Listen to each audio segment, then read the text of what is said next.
Bonjour à toutes et à tous et bienvenue sur la télévision Espoir 47. Nous sommes en direct depuis la ville de Thiévié dans la préfecture de Zior et nous sommes au plateau de votre émission Grand Jury, un rendez-vous qui nous permet ensemble avec nos invités d'apporter notre pierre à la construction de notre pays dans tous les domaines. Au menu de nos échanges ce matin, nous allons parler du football togolais et les difficultés que traverse cette discipline. Nous avons un nouveau ministre. Comment est-il accueilli? Donc nous allons voir ça avec nos invités. Quel considère faire de la situation qui prévoit la fédération togolaise de football et quel rapport de solution de crise? C'est aussi notre mission ce matin à travers et nous accueillons deux invités. Il s'appelle notre premier Amavi Patatou Ayayi. Il est le président de Espoir FC de Thiévié et puis membre du précédent bureau de la Fédération togolaise de football. Notre second invité s'appelle Abel Zidodi, journaliste sportif sur Radio Carré Jeune et au journal Le Magnan Libéré. Donc avec nos deux invités, nous allons éplucher la situation qui prévoit la Fédération togolaise de football. Pourquoi cette situation? Que pensez-vous de faire cette situation? Ce sera tout à l'heure. Mais avant, permettez quand même qu'on vous amène dans les colonnes du journal Galaxy Sport paru ce matin dans les kiosques qui titre à sa une Guy Madier Lorenzo, nouveau patron des sports.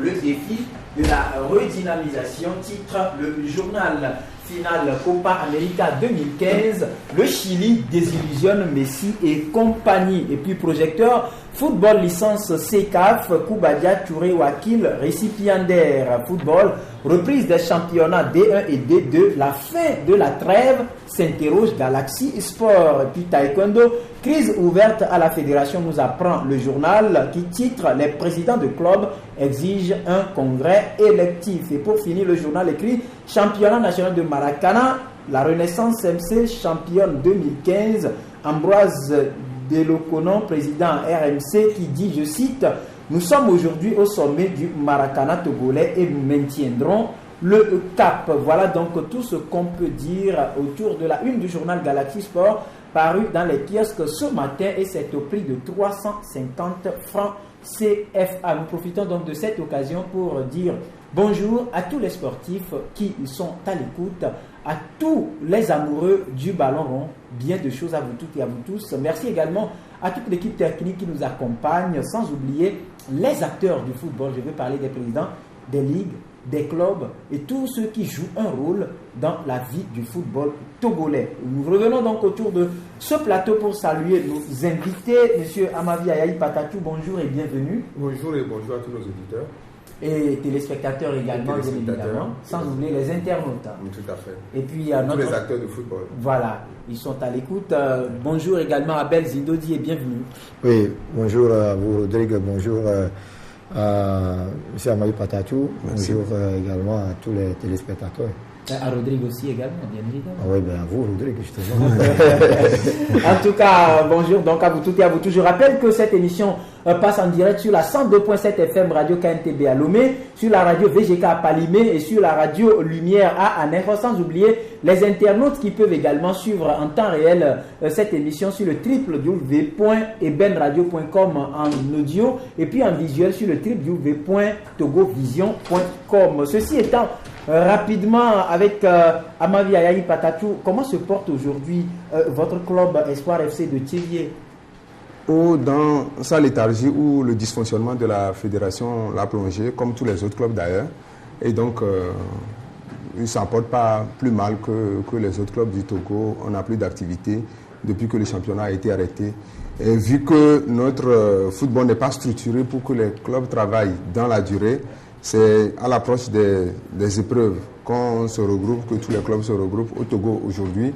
Sur la cinquantaine de clubs, vous aurez peut-être un ou deux qui continuent de travailler, les autres de temps en temps de petits trucs, de petites compétitions. Voilà où en est le sport Espoir FC de Zior et donc comme la plupart des clubs, un peu dans le sommeil. Voilà, mais vous devez l'accueillir tout comme nous avec beaucoup de fierté. La reprise des championnats bientôt, comment vous l'avez accueilli puisque votre club va évoluer en D2? Oui, nous sommes déjà en D2. Le problème ne se pose pas par rapport à Espoir quant à son positionnement dans le championnat. Le championnat, nous l'avons appelé de tous nos voeux. Nous y avons travaillé même beaucoup.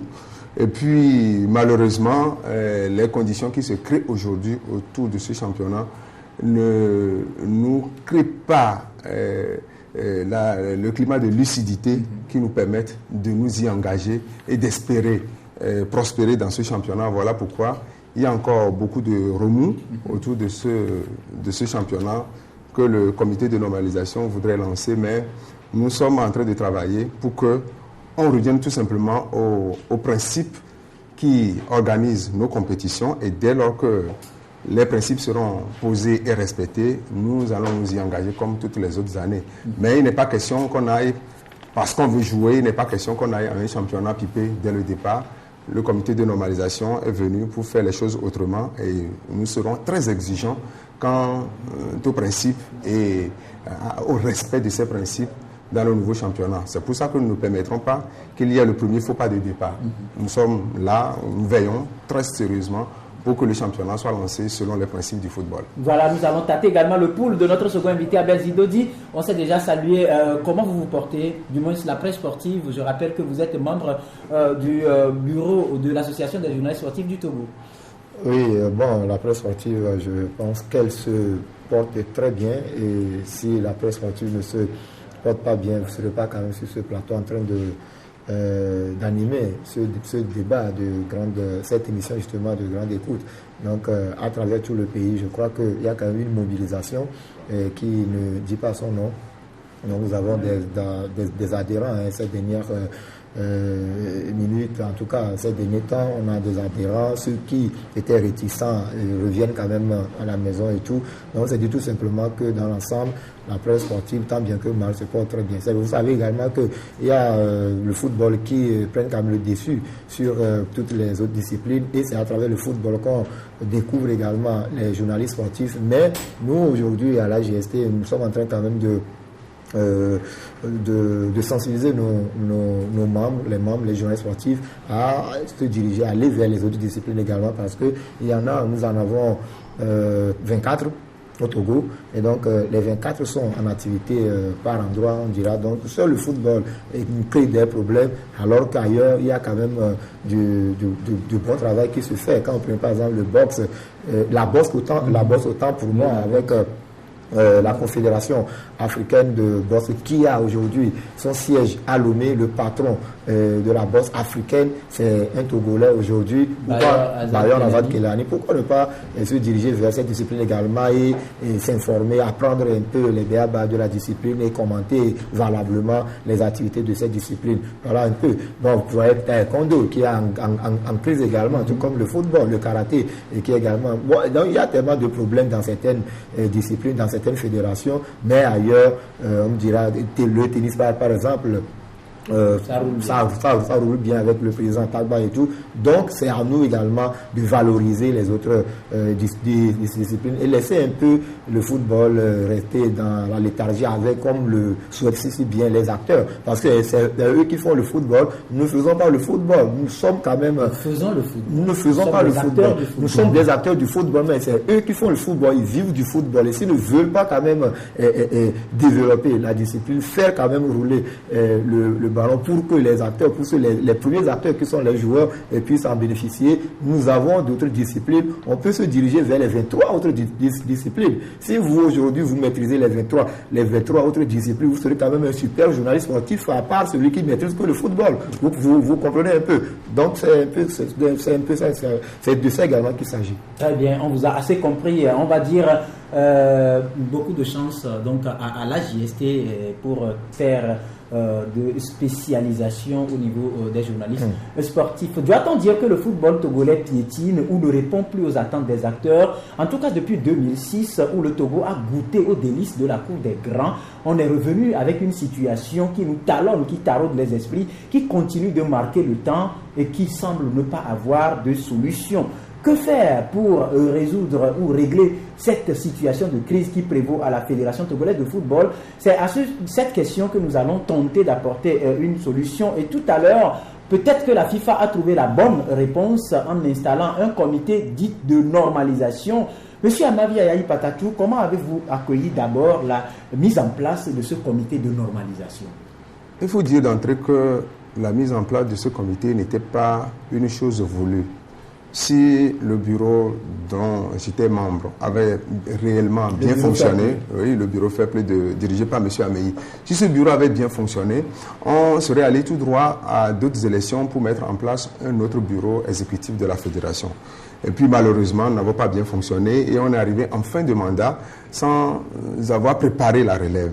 Et c'est pour ça que dans cette situation, la FIFA a préféré mettre en place un comité de normalisation, et les mots ont leur sens, normalisation, parce qu'il faut, une fois pour de bon, replanter le décor, remettre les choses en place, ramener le football dans la norme internationale, et c'est pour ça donc qu'on a eu ce comité de normalisation. Donc, au finish, c'était une solution que la FIFA nous apportait pour finalement tourner la page sombre de notre football. Et donc, il y avait, à la création de ce comité, beaucoup de remous par ici et beaucoup d'espoir par là. Nous y avons cru et nous pensions que ce comité allait véritablement travailler, était conscient de la noblesse de sa mission et donc devait mettre les éléments en place pour nous sortir de l'ornière. Or, à 7 mois de fonctionnement, après 7 mois de fonctionnement, le bilan est plus que mitigé. Je le dis comme ça, c'est beaucoup d'euphémisme pour ne pas dire que tout est raté. Tout est raté puisque quand on fait ce bilan aujourd'hui, il n'y a pas une seule compétition lancée depuis là. Les textes qu'on devrait avoir déjà sont encore quelque part, on ne sait pas où. Et quand ils prennent des décisions, c'est pour créer beaucoup plus de difficultés que de solutions. Donc bref, ce comité à sa création, moi personnellement, a suscité beaucoup d'espoir. Et puis nous voyons qu'au fonctionnement, non, la solution n'était pas vraiment ça. Et je suis désolé, on pensait ne plus retourner autour d'un plateau de télé pour discuter encore des difficultés du football. Malheureusement, on y est, mais vous savez, quand vous êtes dans un combat qui n'est pas terminé, vous continuez le combat. Nous allons trouver l'énergie nécessaire pour continuer ce combat, pour sortir, parce que le Togo n'est pas condamné. C'est quand même pas une fatalité que de traîner dans cette boue du football. Donc, ce n'est pas une fatalité. Nous n'avons pas encore trouvé le bon cheval, nous n'avons pas encore trouvé la carburation nécessaire, nous n'avons pas encore trouvé la lancée qui nous mette en orbite dans le football international. Il faut chercher, comme a dit Confucius, il faut chercher sa voie. Nous cherchons notre voie. Ça va être difficile. Ça fait beaucoup d'années, vous l'avez dit, depuis 2006. Ça va être difficile. Mais le temps ne nous décourage pas. Un jour, au détour d'un matin, on pourra trouver la solution et tout ça là sera derrière. Voilà. Abel, quel commentaire vous faites finalement de la mise en place de ce comité de normalisation? Est-ce que c'était la solution idéale? Bon, la solution idéale, dans un premier temps, au départ, c'était en tout cas, notre avis, même si c'était notre avis de départ, parce qu'on a cru entendre également la majorité des membres de la fédération souhaiter également demander la mise en place d'un comité de normalisation, puisqu'entre-temps, ils avaient créé ce qu'on appelle aujourd'hui G, qui n'a plus de chiffres. Et donc, à l'époque, c'était G36, justement. Et c'est ce G36-là qui avait, par courrier envoyé, par des courriers qu'ils avaient envoyés à la FIFA, on demandait la mise en place d'un comité de normalisation. Et donc, à l'époque, puisque c'est les membres qui ont souhaité la mise en place de ce comité, nous, on pensait également que c'était la solution au problème du football togolais. Mais quelques jours après, on a compris, on est revenu quand même sur ce plateau, dire aux auditeurs, aux téléspectateurs que, sincèrement, le comité de normalisation peut bien faire son travail si les acteurs se sont mis dans les rangs. Maintenant, les acteurs sont désolidarisés et il y a 2 clans ou 3 clans qui se sont formés. Mais bon, on a tout simplement se basant justement sur les tests, dire que du moment où le comité est l'organe légitime, légitimement donc mise en place par la FIFA et le gouvernement togolais. Donc c'est à ce comité qu'on devait accorder, qu'on devait accorder le truc là, comment vous dites, la confiance justement, du crédit. Et voilà, à un moment donné, voilà que le G s'est transformé par moment en CC, et les CC, il y en a qui quittent le G36 pour rallier le comité de normalisation, et aujourd'hui on ne retrouve plus le G36 dans son entièreté. Oui, voilà. Donc ça voudrait dire tout simplement que d'un côté comme de l'autre, il y a ce que je voudrais quand même appeler la mauvaise foi, la mauvaise volonté de bien faire, de mieux faire les choses. Donc aujourd'hui, au départ, c'était la solution à mon avis, mais aujourd'hui, le comité de normalisation qui tire quand même à la fin de son mandat est en train, ma foi, de me décevoir aussi, parce que me décevoir dans la mesure où je prends exemple seulement sur la dernière décision que ce comité a sortie par rapport au championnat. Voilà, par rapport au championnat, c'est que bon, c'est les décisions, c'est les sorties de ce comité qui me font un peu, qui me relancent un peu dans ma vision, dans mes objectifs, dans mes déclarations du début, et qui me donne encore d'autres soucis. Et donc, mon souci aujourd'hui, c'est que le comité a sorti une décision qui divise, qui vient enfoncer encore le coût de la crise, le football dans la vie. Parce que vous savez, on voudrait résoudre un problème en créant encore d'autres. Pourquoi moi je donne tout simplement les exemples ainsi. En 2013-2014, le championnat est passé. Le président sortant, le bureau de M. Amavi Patachou, avait voulu jouer le championnat à 14. On avait crié, on a dit non, que ça ne pouvait pas se faire ainsi. Parce que s'attendait à un championnat à 12, puisque le Togo devait quand même se lancer sur les standards de la FIFA et tout. Et la ministre des Sports d'alors, Mme Mamouzou Jacquet, s'est imposée et le championnat s'est joué à 12. Ce qui veut dire que nous sommes en train d'avancer. Aujourd'hui, on a joué un championnat, les deux clubs ont descendu en division inférieure et deux autres sont montés. Et aujourd'hui, on veut encore reprendre avec la vieille habitude, ce qui a créé le problème. Ce qui a créé le problème que le comité est censé résoudre aujourd'hui. C'est le championnat passé qui a créé le problème. Et c'est un championnat à 14, justement, qui a fait donc révolter les gens. Et les gens se sont mis donc en courroux contre le bureau sortant et le bureau est parti. Maintenant, le comité de normalisation qui devrait mettre les choses à plat pour relancer le football comme cela se doit, on doit lancer un championnat à 14 clubs. Maintenant, pourquoi lancer un championnat à 14 clubs? Parlant justement de l'apaisement et créer encore d'autres problèmes, parce qu'il y a le tigre noir Zéphyr qui est là également et qui a fait pratiquement le même jeu que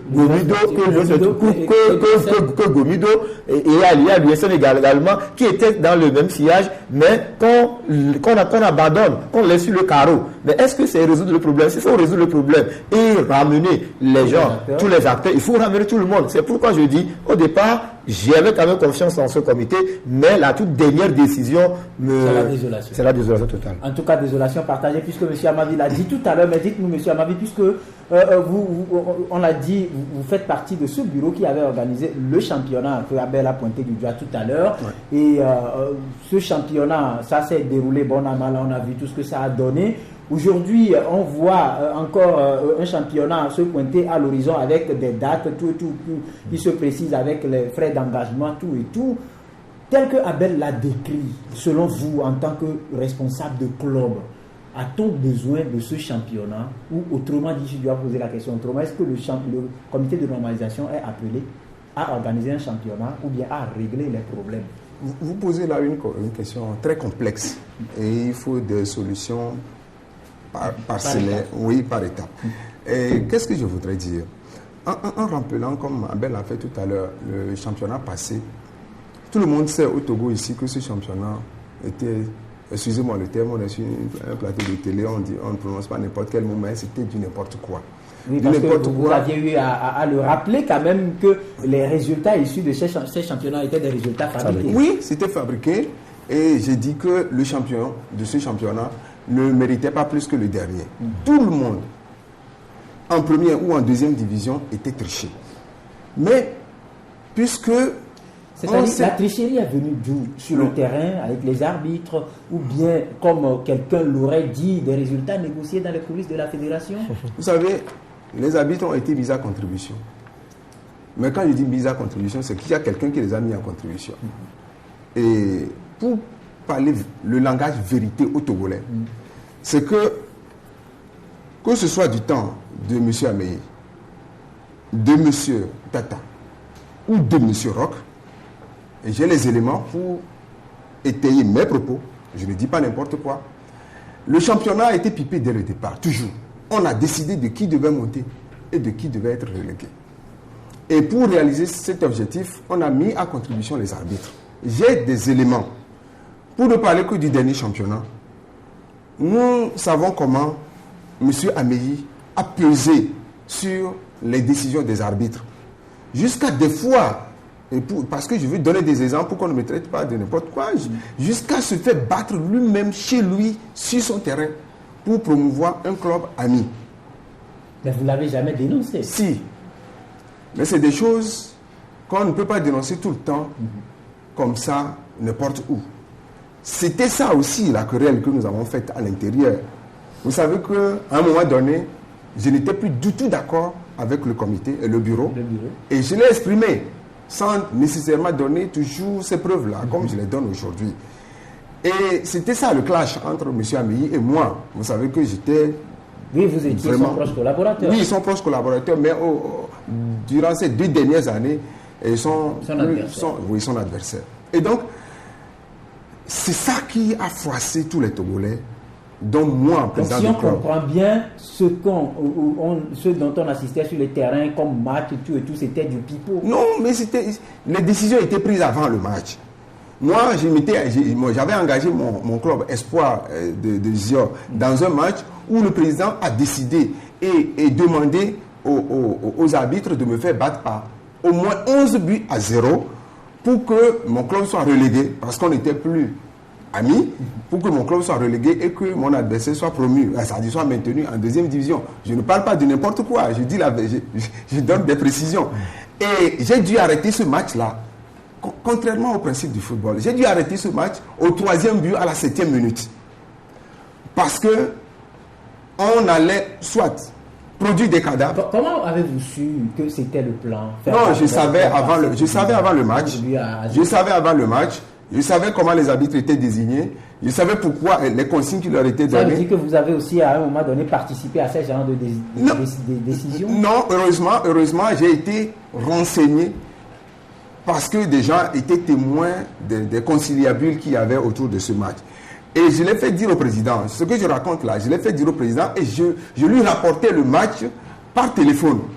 J'étais sur le terrain moi-même et je lui rapportais le match pour lui dire que la décision qu'il a demandé aux arbitres de prendre, ils étaient en train de l'exécuter. Et donc, à la 7e minute, quand je venais de prendre 3 buts, mais de façon grossière, j'ai arrêté le match parce que mes supporters allaient trouver du boulot.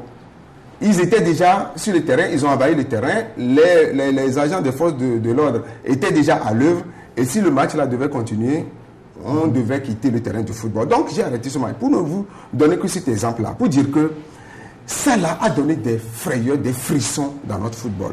Mais nous avons tenu notre cœur. J'aurais pu porter des réserves, parce qu'il y a un mécanisme de résolution de ces difficultés dans le règlement du championnat. Et puis personne n'a évoqué ces mécanismes. Donc chacun a tenu son cœur et nous avons fini quand même selon le règlement de cette compétition. À la fin, il y avait encore un délai où on pouvait encore enclencher le mécanisme de résolution des difficultés. On ne l'a pas fait. Je ne veux pas personnaliser le débat. Même le club Gomido, qui s'était trouvé très frustré, est quand même allé jusqu'à 21 journées sur 22 et a boycotté la 22e journée qui lui crée aujourd'hui les difficultés. Mais après ça, il y avait possibilité de réagir, on ne l'a pas fait. Maintenant, tous les clubs sont forclos quant au règlement des litiges. Et puis, le comité de normalisation arrive pour régler définitivement tout ça, pour nous permettre de jouer le football sur le terrain, avec la qualité seulement du jeu.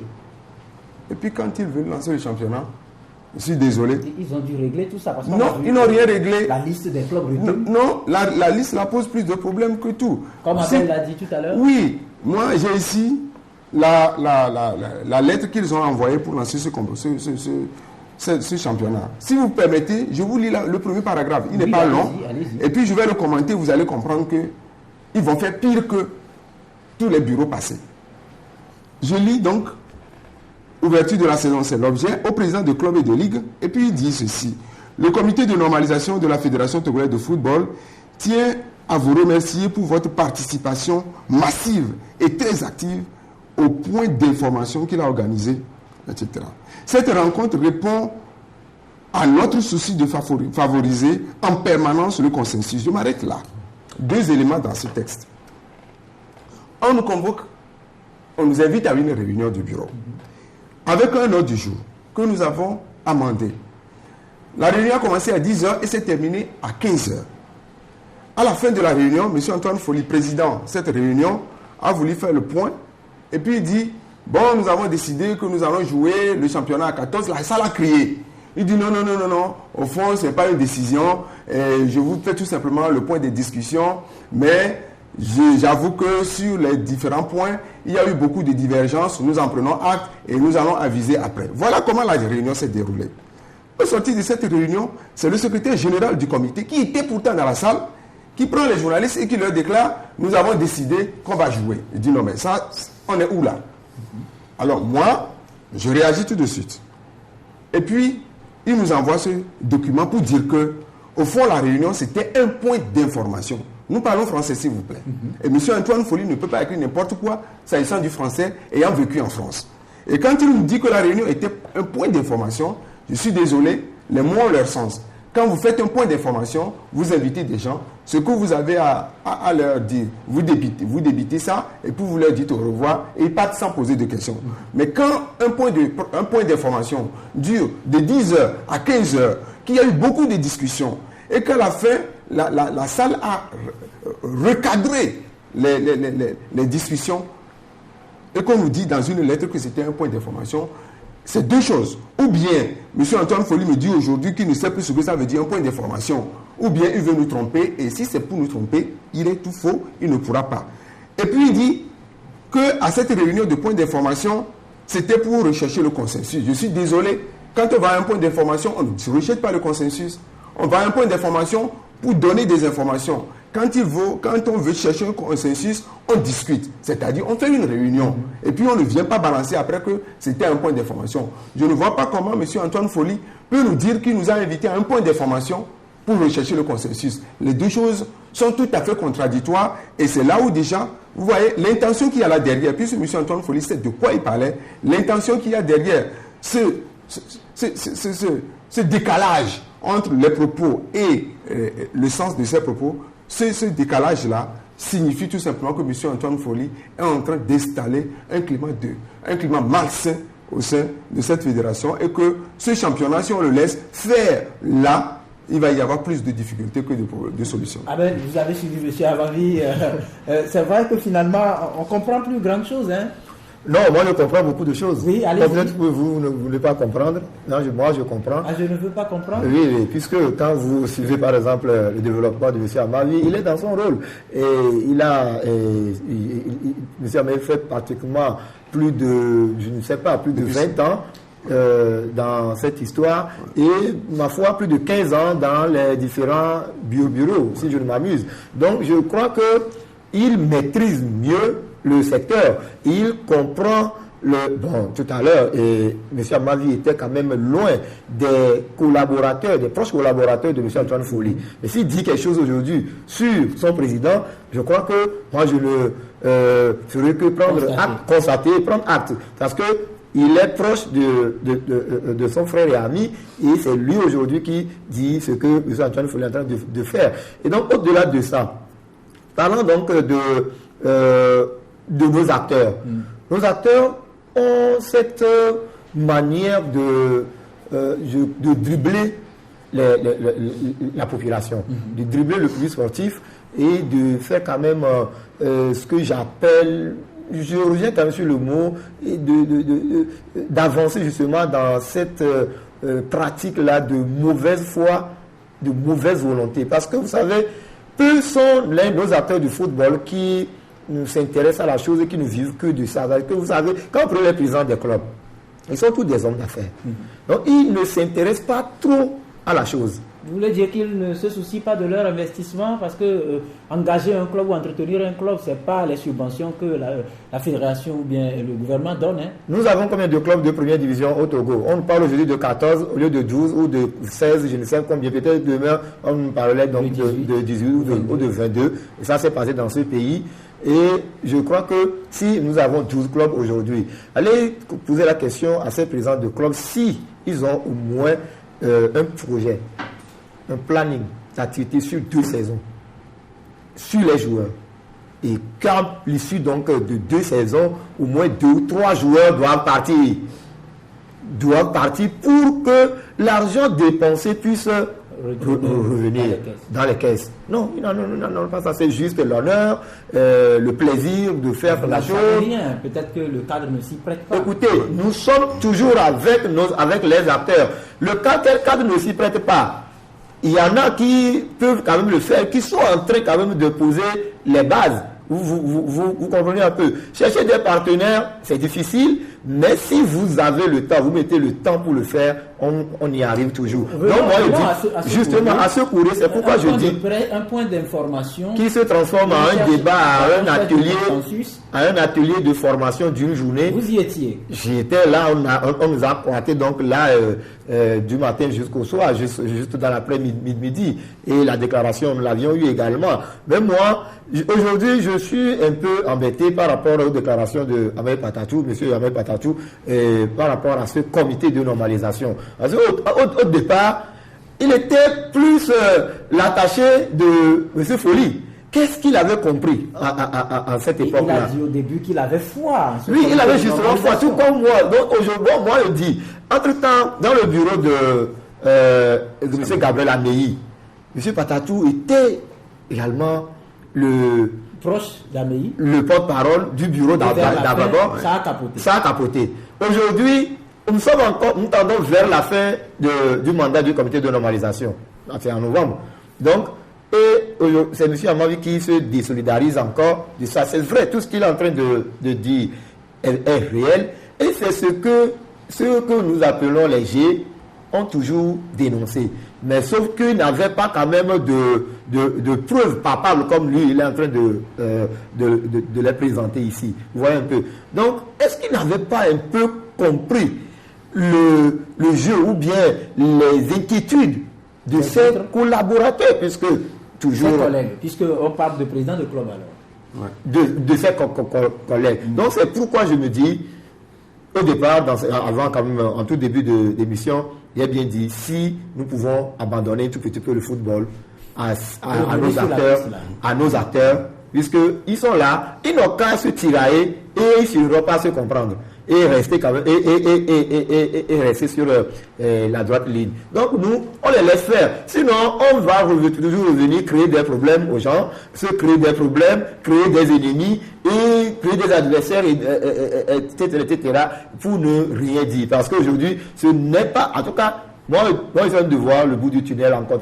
C'est pas proche. Le bout du tunnel n'est pas proche. Avec encore ce problème né de ce comité de normalisation, de cette dernière décision prise par ce comité de normalisation. Et surtout encore, puisqu'on se connaît, nous connaissons nos acteurs. M. Patatou n'est pas quand même un acteur né de la dernière pluie, on dira, novice en la matière. Et il s'est tiré là où il faut tirer. Et quand il commence comme ça, on sait là où comment ça finit. Et donc, c'est pourquoi moi je dis, si c'est quelqu'un d'autre qui sort aujourd'hui de ce comité qui vient dire des choses, bon, on comprendra, on dirait non, il ne pourra pas y arriver. M. Patatou connaît un peu, il connaît très bien les rouages, et ils se connaissent. Ils savent comment ils traitent les dossiers en coulisses et tout. Et voilà. Donc, moi, j'ai encore peur. J'ai peur parce que c'est M. Patatou qui sort. J'ai peur parce que c'est lui qui vient dire des choses sur Monsieur Folly. Voilà. Ben, Monsieur Amavi, vous avez suivi Abel, ses inquiétudes assez partagées. Et puis, il a touché un point important. Vous étiez avec Gabriel Améi dans le déroulement de son programme. Vers la fin, ça a capoté. Vous étiez également aux côtés d'Antoine Folly au début, vers la fin de son mandat à la tête du comité de normalisation. C'est en train d'être capoté avec des preuves que vous apportez à ces difficultés-là que vos collègues ont toujours consacré le temps à dénoncer. Aujourd'hui, est-ce que, si je peux reprendre un peu les inquiétudes d'Abel, votre rôle n'est pas un peu flou? Non, j'ai été toujours constant. Moi, dans ma position, j'ai été toujours constant. C'est d'ailleurs pourquoi je ne suis pas associé à ce que Abel peine à nommer G36 ou je peine, moi aussi, à prononcer le mot G36. Pourquoi? Et parce que... Ce sont pourtant vos collègues, présidents de club. Vous savez, dans les mêmes inquiétudes. Oui, on partage certainement les mêmes inquiétudes, mais on ne les exprime pas de la même façon. Tout le monde est peiné. Moi, je veux dire, quand cette question de G36 allait dans tous les sens, j'ai été sollicité, tenté de les approcher, puis je ne l'ai jamais fait. Je leur ai exprimé clairement pourquoi je ne le ferais pas. On ne va pas par principe dire non. Quand on dit non, c'est sur la base de quelque chose. Et moi, je n'avais pas encore ce qu'ils dénonçaient. Vous vous souvenez, ils ne savaient pas encore réellement ce qu'ils voulaient. Une fois, c'est non, on n'aura pas le comité. Une deuxième fois, non, le comité, oui, mais pas Antoine Folly. Une autre fois, nous devons prendre le secrétariat, une autre, etc., etc. Et moi, je ne me retrouvais pas dans ce jeu. Il faut être discipliné dans le football. Quand le bureau de M. Améi était élu, c'était pour 4 ans. Nous avons constaté tout de suite qu'il y avait des faiblesses. Mais on avait des arguments, on avait la force. Vous étiez déjà engagé. Oui, on avait la force pour combler ces lacunes et avancer. Donc, moi, personnellement, je me suis fortement engagé aux côtés de M. Améi. Et puis, à 2 ans, je lui ai fait le bilan. J'ai dit, Président, nous allons vers la dérive. À cette allure-là, si vous continuez de fonctionner comme ça, ça n'ira pas. Donc, j'ai commencé à le marquer. À l'interne, personne ne savait.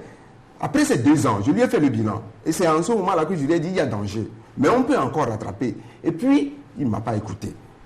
J'ai tenu mon cœur, j'ai fonctionné, j'ai couvert, et j'ai menacé à l'intérieur, j'ai couvert à l'extérieur. J'ai menacé à l'intérieur, j'ai couvert à l'extérieur.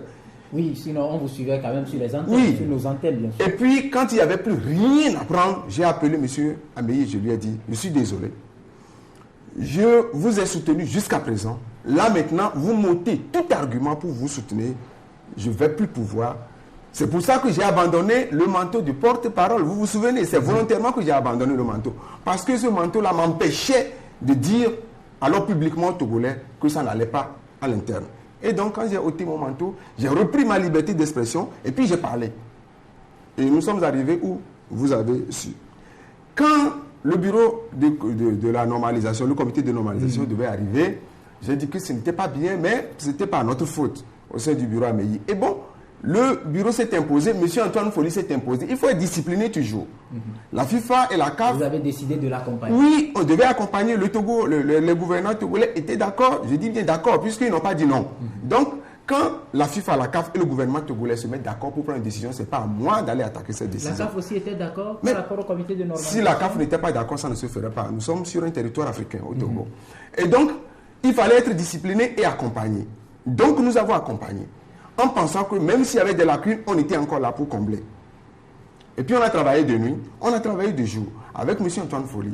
Et puis, on a expliqué. Lui, il n'était pas là. Il n'était pas véritablement dans le football. C'était à nous, à tous les autres acteurs, de lui apporter les éléments. Il y a beaucoup de monde qui se sont mobilisés autour de lui. Et puis, il n'a écouté personne. On est à 7 mois, c'est-à-dire au-delà de la moitié. Il faut faire le bilan, s'il vous plaît. Ne me mettez pas ami de quelqu'un au Togo ici. Non, je suis ami à tous ceux qui respectent le principe. Moi, mon amitié ne souffre pas de tricherie par rapport au principe. Dès lors que vous ne posez plus les principes, que vous les respectez plus, vous n'êtes plus mon ami. M. Antoine Folly continuera d'être mon ami puisque je revendique une amitié de plus de 20 ans avec M. Antoine Folly. Il continuera d'être mon ami autour d'un verre, dans sa maison, dans ma maison. Mais quand il est au-devant des affaires publiques, je suis désolé, je le traiterai comme un acteur qui gère la société. Monsieur Amavi, il y a d'autres personnes qui font peut-être une autre lecture ici. C'est des gens qui pensent que vous serez peut-être dans une bataille aux intérêts inavoués. Non, mais vous savez, des gens peuvent raconter ce qu'ils veulent. Moi, je dis ce que j'ai dit et qu'ils analysent mes propos. Intérêt inavoué, c'est quoi? Mon intérêt, c'est que le football marche. Vous voulez faire allusion à ce poste de secrétariat? Je m'en moque. Non, je n'ai pas fait allusion. Oui, je vous vois voir venir. Et puisque des gens me l'ont déjà dit, vous savez, les choses sont toujours réglées. Monsieur Antoine Folly a été nommé président du comité. Il nomme qui il veut au poste qu'il veut pour les intérêts qu'il a à gérer notre fédération. S'il avait promis et s'il m'a pas nommé à son secrétariat, il a le loisir, bien sûr, il a tout loisir pour nommer qui il veut. J'ai rencontré M. Antoine Folly, je lui ai dit, ne t'en fais pas, c'est toi qui sais qui doit t'aider à réussir ton mandat. Donc, pas de discussion même à ce niveau. J'ai continué à l'aider malgré, puisque c'est au premier heure qu'il devait me nommer. Vous savez que j'ai travaillé avec M. Antoine Folly pour au moins 4-5 mois. Si j'avais des rancœurs par rapport à cette nomination, je ne l'aurais pas approché. C'est même après ça qu'on a travaillé. Monsieur Antoine Folly a été... Peut-être que comme Abel l'a un peu développé, vous attendiez le bon moment.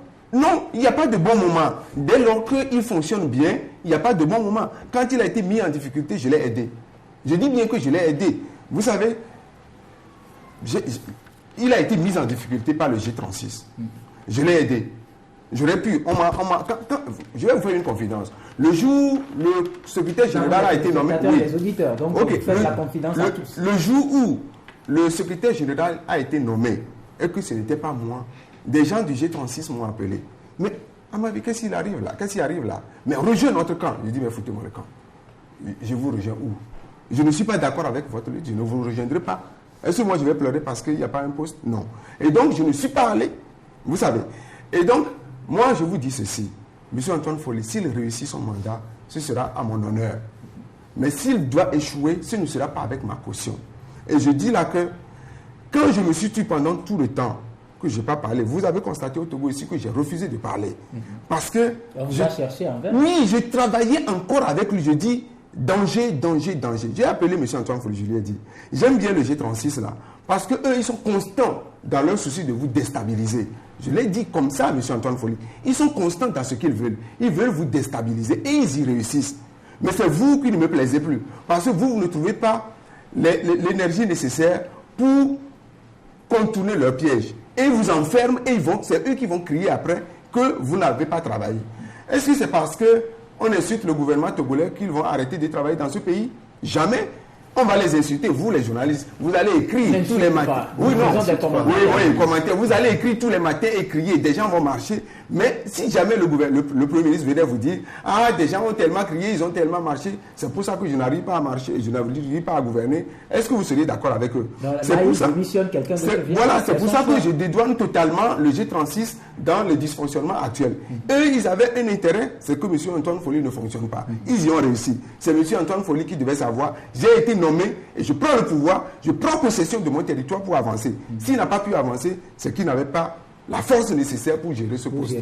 Très bien, on vous a assez compris. Il nous reste moins de 9 minutes à passer autour de ce plateau. Nous allons aller à l'autre volet, qui est l'approche de solution finale. Puisqu'on comprend que depuis 2006 jusqu'à ce comité de normalisation, en tout cas, comme Abel l'a dit, le bout du tunnel n'est pas proche. Le bout du tunnel n'est pas proche, et ça, je reviens quand même là-dessus. Ça, c'est tout simplement. Bon, non, je ne suis pas pessimiste, non, je dirais tout simplement que c'est les acteurs qui ne veulent pas que le football... Que faire alors? Oui, que faire alors? C'est tout simplement, si ça ne tenait qu'à moi seul, laisser faire, laisser les acteurs faire leur querelle de femmes, et après, on avisera. Parce qu'il revient également aux autorités, aux premières autorités quand même de ce pays, de taper du poing sur la table à un moment donné. Et trop, c'est trop, parce que je pense que le gouvernement togolais, l'État, vous et nous et tous les atouts, les Togolais investissent dans ce football-là. Et donc, si un groupe de personnes s'accaparent donc la légitimité de la chose et ne veulent pas quand même laisser le ballon dérouler, permettre également aux acteurs, aux vrais acteurs, parce que moi je plains comme ces garçons-là, les vrais acteurs, les joueurs justement, et c'est eux les vrais acteurs, les premiers vrais acteurs. Oui. Donc ne pas leur permettre d'évoluer, je pense que il y a quand même ce qu'on appelle la criminalité. Il y a crime quelque part parce qu'il y a des gens qui sont là depuis bientôt 8 mois sans activité, sans choses là, alors que c'est leur job. Et donc, de ça qu'ils doivent vivre. Ça veut dire que ce championnat est venu à non, et également, avant quand même de vous permettre de laisser la parole à M. Patatou, et que j'ai encore, en venant ici, je suis passé encore par un coin, un quartier de Lomé. J'ai encore vu un joueur qui a évolué dans le championnat passé en train de vendre de l'essence relatée, de l'essence boudin au bord de la route. Et ça fait voilà, justement. Et pourquoi, s'ils ne veulent pas laisser le football évoluer, que les autorités tapent du poing sur la table et qu'on les laisse. On peut quand même les caserner quelque part pendant des mois. Ils vont discuter du football et quand ils vont sortir, peut-être ils sortiront avec des solutions. Voilà, M. Amavi, un championnat bienvenu alors, puisque, comme Abel l'a dit, les acteurs sont en train de chômer. J'étais quelque part avec M. Antoine Follet. C'était en avril. Il ne m'avait pas nommé pourtant secrétaire. J'étais avec lui quelque part. J'étais avec lui quelque part. Je ne peux pas vous le dire ici, mais c'était au plus haut niveau du football africain. Et puis lui a été dit, va et commence les compétitions. C'était en avril. On est aujourd'hui en juillet. Le jour où peut-être il obtenait sa légitimité de la CAF. Oui, c'était au Niger. Aujourd'hui, on est en juillet, il n'y a pas de compétition. Pourquoi avoir attendu si longtemps? Je dis, si on a attendu si longtemps, c'est qu'on préparait quand même quelque chose de bien. Et si, après tout ce temps, on revient nous balancer ce championnat-là, parce que tout simplement, et je sais de quoi je parle, on a besoin d'éléments de rapport pour d'autres intentions. On veut maintenant mettre dans un rapport... Non, ce n'est pas financièrement que ça se joue. Non. C'est une lutte de repositionnement. Repositionnement, j'ai bien dit. Et donc, quand on a besoin d'éléments et qu'on veut mettre à contribution les clubs, les joueurs, dans un truc, je dis bien truc, ce championnat-là, tel que c'est lancé, c'est un truc. Parce que j'ai encore des courriers là. Si on veut tout simplement assouvir un autre dessein en lançant un championnat pour avoir des éléments de rapport qu'on ira vendre quelque part pour se maintenir à la place, je dis non. Nous n'allons pas utiliser nos joueurs, nos clubs, pour se repositionner. Pour nous repositionner, j'allais dire. Non, nous ne serons pas d'accord avec un championnat qui n'a pas d'objectif. On nous a dit il faut courir, jouer 2 fois dans la semaine pour qu'en novembre, on puisse engager les clubs de première division, les clubs champions dans les compétitions CAF. C'est faux, on ne peut plus. Puisque à 14 clubs, on a 26 journées de championnat. Ce championnat, s'il commence en août, ça finit en février au moins. Sans compter les matchs, les journées ratées. Ça veut dire qu'on ne peut plus engager les clubs, puisque c'est fin novembre qu'il faut inscrire les clubs. On ne peut pas jouer 2 fois dans la semaine, ce n'est pas possible. Donc, l'objectif assigné à cette course-là du championnat, qui est d'engager les clubs en novembre, on ne peut plus l'atteindre. En ce moment-là, qu'est-ce qui nous fait courir? Qu'est-ce qui fait courir M. Antoine Follet, si ce n'est pas d'autres objectifs que je ne peux pas... Vous qui aviez été si proche de lui, vous nous informiez quand même que le championnat de 3e division organisé par votre bureau Fair Play avait été annulé par la FIFA. Je précise, le championnat de 3e division n'a jamais été organisé par le bureau Fair Play. Le championnat là a été organisé par M. Ameyi et il y a un bon distinguo à mettre. M. Ameyi ne représente pas le bureau. Il est le président? Oui, il est le président, mais les textes disent que c'est le bureau qui organise, ce n'est pas le président. Et je peux vous dire même que quand la querelle était forte à l'intérieur, nous avons demandé à M. Ameyi d'écrire à la FIFA pour voir si cette compétition-là pouvait être jouée. Je vous lis la réponse, puisque c'est lui qui a écrit et la FIFA a répondu. Cher président, je saute les passages. Par contre, notre position quant au financement de la D3 n'évoluera pas. Nous pensons que faire une saison D3 2013-2014 en un mois n'a pas de sens et qu'il faut mieux se focaliser sur 2015. Ça, c'est la FIFA qui a écrit. Est-ce que vous voulez que je répète? Nous pensons que faire une saison de D3 2013-2014 en un mois n'a pas de sens et qu'il faut mieux se focaliser sur 2015. Il y a un deuxième courrier qui dit ceci. La formule, comme le timing de cette compétition ne nous semble pas pertinent et nous ne souhaitons pas nous y associer. Cela vient de la de la FIFA. Les deux courriers sont des courriers authentiques de la FIFA adressés à M. Ameyi. Cependant, il s'est entêté pour des raisons que vous connaissez. Et il a organisé ce championnat à la tête du client parce qu'il voulait faire la promotion des clubs qui lui ont fait des yeux doux. Je parle sérieusement sur ce plateau. Vous ont élu? Non. Un club togolais qui nous a élus ou pas, c'est un club du football togolais. Un club togolais. Mais je dis que M. Ameyi avait des raisons personnelles qui n'étaient pas des raisons sportives. Régler des comptes? Non, pas régler des comptes, faire la promotion des amis. Et il a organisé malgré tout cette compétition, malgré même le refus de la FIFA. On me dira que la FIFA n'est pas fondée à refuser. Si la FIFA n'est pas fondée à refuser, on ne demande pas son avis. Parce que je dis, c'est M. Ameyi qui a sollicité l'avis sur l'instruction du bureau. Nous lui avons demandé d'écrire à la FIFA et il a écrit et il a eu la réponse. Cependant, il a organisé cette compétition. M. Antoine Folly a ses courriers. Cependant, qu'est-ce que vous voyez? Dans la lettre qu'il a envoyée au club, il a mis les clubs de D2, parmi lesquels Hirondelle de Couvé, qui a joué cette compétition, Kakadre de Défalé. Je ne vous fais pas l'historique de ces clubs quant à l'amitié qu'ils entretiennent avec M. Antoine Ameyi. Et donc, si M. Antoine Folly, connaissant correctement la position de la FIFA par rapport à cette compétition, il nous remet quand même ces clubs, la raison est à chercher ailleurs. Et nous n'allons pas être utilisés pour valider cette chose-là au profit de quelqu'un.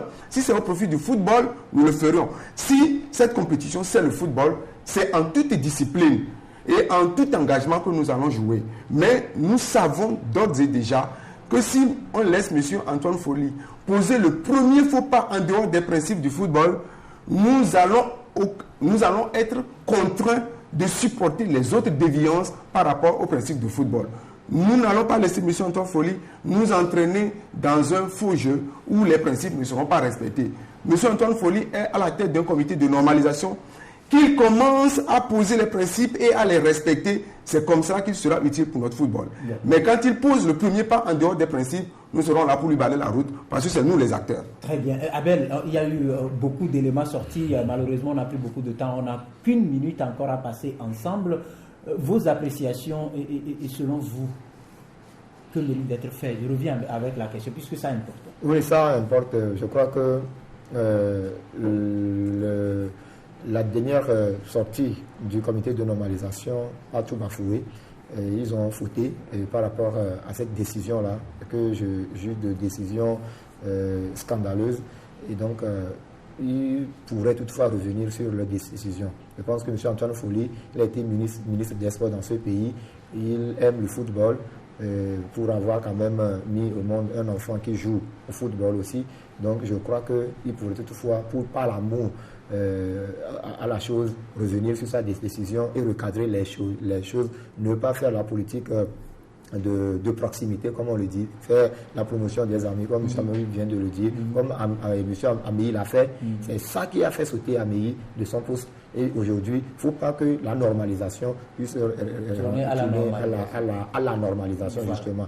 Et bon, si tant est que les gens ne veulent pas se comprendre, ne veulent pas revenir sur cette décision, je crois que Guy Madé, Lorenzo, le ministre des Sports, a du boulot, surtout au niveau du football, au niveau du karaté, au niveau du taekwondo. Il a du boulot dans cette fédération et qu'il tape rapidement du poing sur la table. Je crois qu'il est beaucoup plus proche du président de la République, qu'il dise les choses clairement et nettement au président de la République qui saura prendre les bonnes décisions. Voilà, en un mot avant votre mot de fin, M. Amavi, dites-nous qui dirige aujourd'hui le KPMG? Non, le KPMG est une structure privée. C'est une structure d'audit financière, etc., financier, qui est partenaire à la FIFA. Le KPMG dans tout le monde, dans le monde entier. Du moins, c'est la branche du Togo. Non, la branche du Togo est une structure. Non, avant le comité de normalisation. Non, M. Antoine Folly a été tout simplement l'œil de la FIFA au Togo pour gérer la fédération en relation avec KPMG. M. Antoine Folly n'est pas de la structure de KPMG. Quand il s'agissait d'analyser les devis, les factures, les factures, tout ça là de la. Parce que le KPMG était une caisse. On a tout simplement sécurisé l'argent de la fédération auprès du KPMG. Entre les mains de M. Ameyi, l'argent souffrait. C'est pour ça qu'on a sauvegardé l'argent à KPMG. Mais c'est la FIFA qui dit, oui, les besoins là sont réels, réellement chiffrés, envoyez l'argent. Et M. Antoine Folli était ici pour analyser pour le compte de la FIFA. Mais KPMG est une structure. Mais là, est-ce qu'il continue de le faire encore? Non, il ne peut plus, puisque il ne peut plus être acteur et juge et partie à la fois. Il ne peut pas s'autoriser, parce que c'est lui qui autorisait à l'époque. S'il autorise au juge son propre décaissement, ce serait faux jeu. Donc, il ne peut plus. Je ne sais pas comment ça fonctionne, mais il ne peut plus. Maintenant, votre dernier mot. Excusez-moi. Mon dernier mot, c'est que les Togolais ne me prennent pas pour ami de quelqu'un. Je dis, je suis ami à tout le monde dès lors que les principes sont respectés. Que l'on souffre que ce que nous avons condamné dans le fonctionnement de Ameyi, si M. Antoine Folli le fait, comme nous permet de condamner la même chose. Nous ne luttons pas contre le football, nous luttons pour notre football. Et quiconque se met en travers de notre football nous trouvera sur son chemin. C'est là notre débat, c'est là notre combat. Je remercie tous ceux qui vont vouloir plonger dans ce débat pour aller tout simplement voir où se trouve notre combat. Je vous remercie. Merci donc à vous toutes et à vous tous. Nous étions avec deux invités, M. Amavi Ayayi Patatou, président de Espoir de Tchévi et puis membre du président bureau de la Fédération togolaise de football, et puis Abel Zindodi, journaliste sportif et membre du bureau de l'association des journalistes sportifs du Togo. Nous avons parlé du football togolais, vous avez bien suivi, et réfléchissez ensemble avec nous pour que nous puissions ensemble parvenir à régler définitivement cette situation qui prévaut à la Fédération togolaise de football et qui plonge notre football dans l'ornière. Merci donc à vous toutes et à vous tous. Merci à toute l'équipe technique qui nous a accompagnés. Bien de choses chez vous. Au revoir.